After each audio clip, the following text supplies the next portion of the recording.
dia, meus irmãos. Graça e a paz do Senhor Jesus. É um prazer estar com os irmãos nesse devocional. Peço que os irmãos abram as suas Bíblias em Apocalipse, capítulo de número 22, versículos de 10 a 12. Disse-me ainda: não cedes as palavras da profecia deste livro, porque o tempo está próximo. Continue injusto fazendo injustiça, continue imundo ainda sendo imundo. O justo continue na prática da justiça e o santo continue a santificar-se. Eis que venho sem demora, e comigo está o galardão que tenho para retribuir a cada um segundo as suas obras. Devemos nos fazer a seguinte pergunta: estamos preparados para a volta de Cristo? Sei que por vezes não é fácil fazer esse tipo de pergunta, mas vamos juntos nessa missão. Para isso, faz-se necessário uma breve introdução a este livro para uma melhor compreensão. O título do livro, Apocalipse, significa revelar, ou descobrir o que estava anteriormente oculto aos nossos olhos. Ele nos mostra a vitória definitiva de Cristo sobre todo o mal, sua glória eterna, seu justo julgamento contra os incrédulos e os seres rebeldes, a vida eterna prometida aos cristãos na presença do Deus Trino. Foi endereçada pelo próprio Jesus aos pastores e às igrejas que se encontravam na Ásia Menor, hoje a Turquia, através de João, o último dos apóstolos vivos, a fim de mostrar as coisas que viu, as que são e as que hão de acontecer depois destas. João fora mandado para uma prisão chamada Patmos, para morrer esquecido ali pelo imperador Domiciano, o qual exigia ser adorado como se fosse um Senhor e Deus.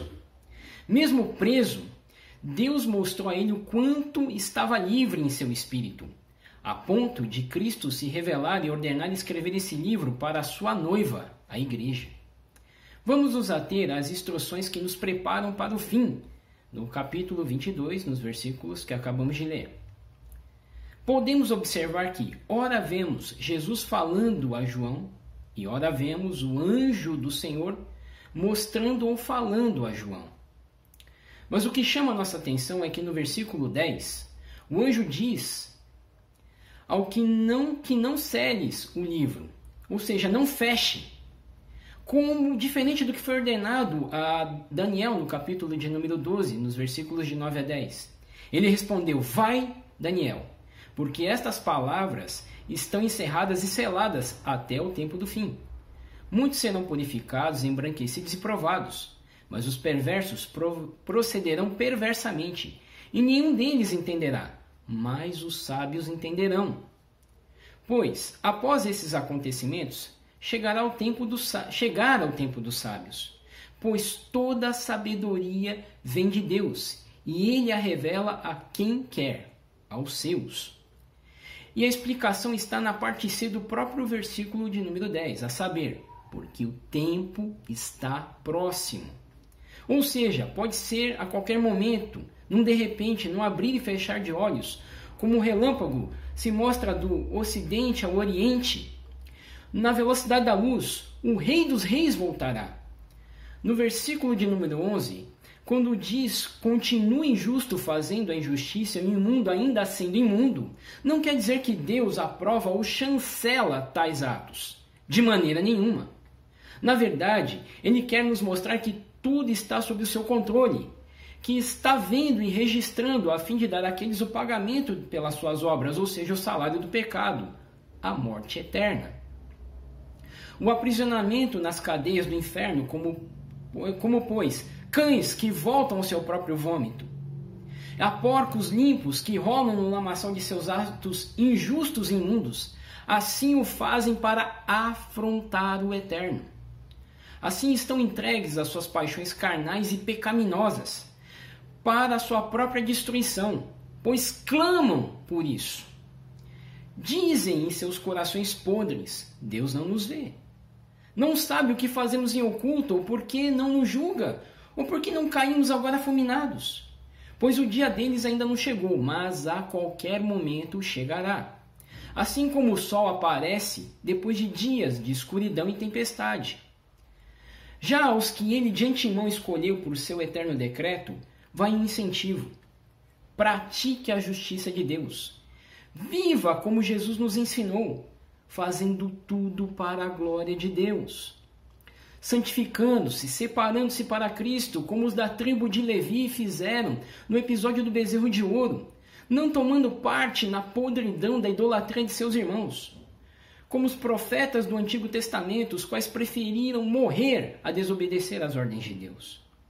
Como os cristãos primitivos, os quais morriam nas arenas, devorados por leões ou queimados vivos nas ruas do Império Romano, por testemunhar o senhorio e a divindade de Cristo, opondo-se à idólatra e demoníaca reivindicação dos imperadores, em serem eles deuses únicos. Como os nossos irmãos nos dias de hoje, os quais não se dobram à implantação do sistema do anticristo, ao Estado como uma espécie de Deus, a agenda globalista entranhada no marxismo cultural, os quais são perseguidos, torturados e até mortos, a fim de glorificarem a Deus. Não traem, não voltam atrás, não mentem, mas vivem e falam a verdade. Têm prazer na justiça e abominam a falta dela. Apesar da dor, se alegram na santificação, mas odeiam a podridão do pecado.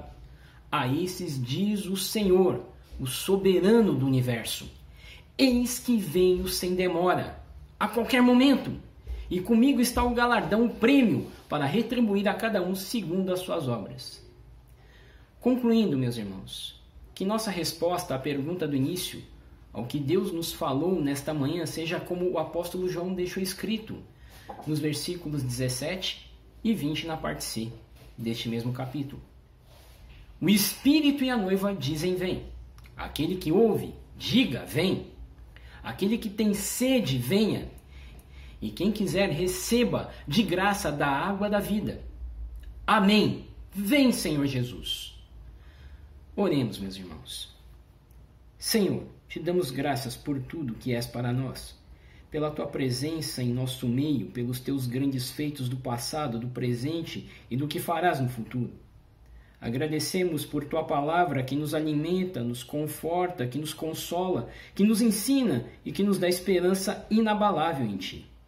Ajuda-nos a guardar a tua palavra, a proclamar a tua verdade a todos os seres humanos, a nos preparar todos os dias para ti, nos santificando e vivendo na tua justiça, aguardando a tua grande volta. Suplicamos tudo isso em nome de teu amado Filho. Amém. Vem, Senhor Jesus. Que os irmãos tenham um dia abençoado na presença do Deus vivo. Amém?